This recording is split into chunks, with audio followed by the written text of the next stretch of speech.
Mais où est l'axe radical de ces deux assiettes? Regardez. Je prends mon mètre, mes baguettes. Oui,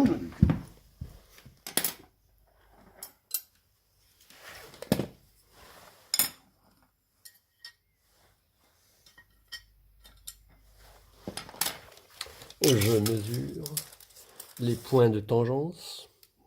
26 cm divisé par 2 égale 13, il est là. Je mesure ici, par symétrie, 26 cm égale 13. Je prends le milieu. Voilà l'axe radical de mes deux assiettes.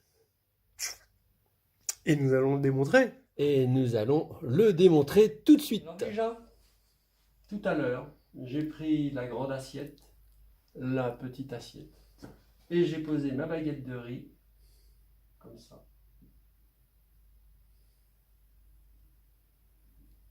Et elle était tangente en T1 et T2.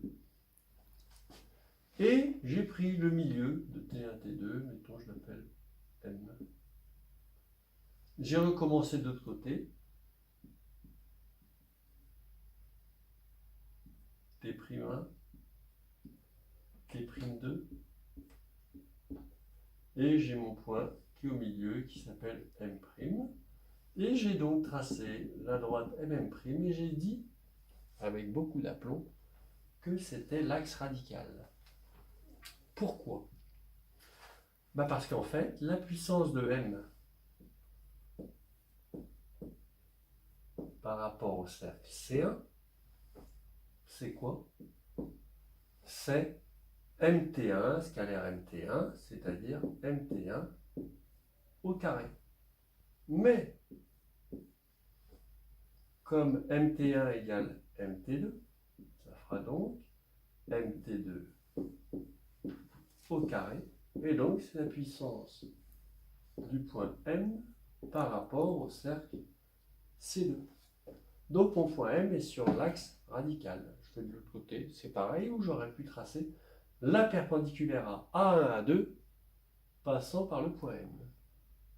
Mais, comment tracer une tangente commune à deux cercles? Je vous le donne en 1000 et 1000. Alors, je vais utiliser le théorème de Thalès. Je trace déjà la droite A1, A2. Et je vais tracer, je ne sais pas moi, un diamètre, n'importe lequel, celui-là, que j'appelle P1, P2, pardon, parce que c'est sur le cercle A2, P'2. Et je vais tracer la parallèle à P2, P'2 passant par A1. Donc j'aurai un truc comme ça. Celui-là, je vais l'appeler P1.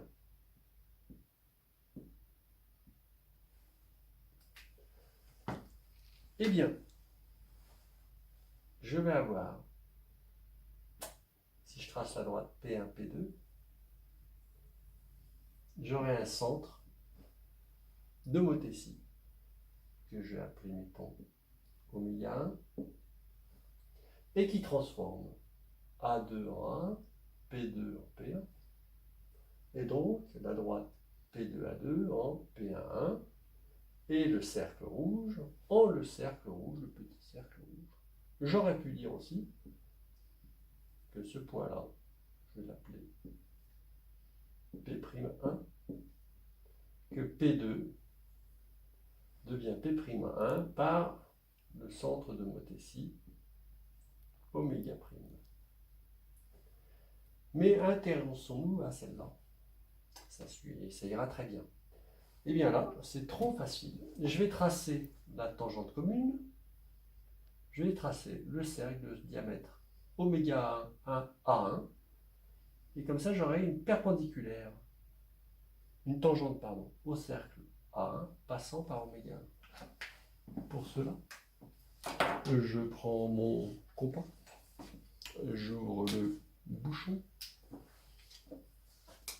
je fais ma petite médiatrice pour trouver le centre de oméga 1 à 1. 1, 2, voilà ma médiatrice. Voilà le milieu du segment A1 oméga 1. Voilà mon cercle de diamètre de là, de diamètre A1 oméga 1. Et là, j'ai un magnifique triangle rectangle qui va transformer cette droite, je vais l'appeler T1, qui est tangente au cercle A1, T1 oméga 1 est tangente au cercle A1, et va donc couper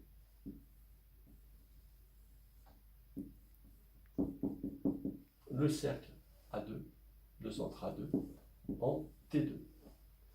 Voilà une tangente commune. J'aurais pu faire ça aussi de l'autre côté. Et où est l'axe radical dans tout ça? Je vais chercher le milieu de T1, T2.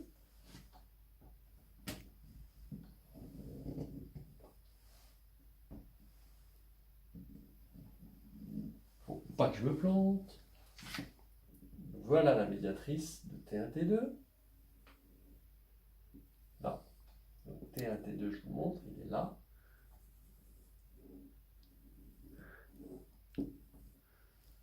Et maintenant, voilà le milieu I. Et je vais faire la perpendiculaire à la droite A1, A2, passant par I. Facile. Trop facile. Tellement facile que je prends mon beau compas.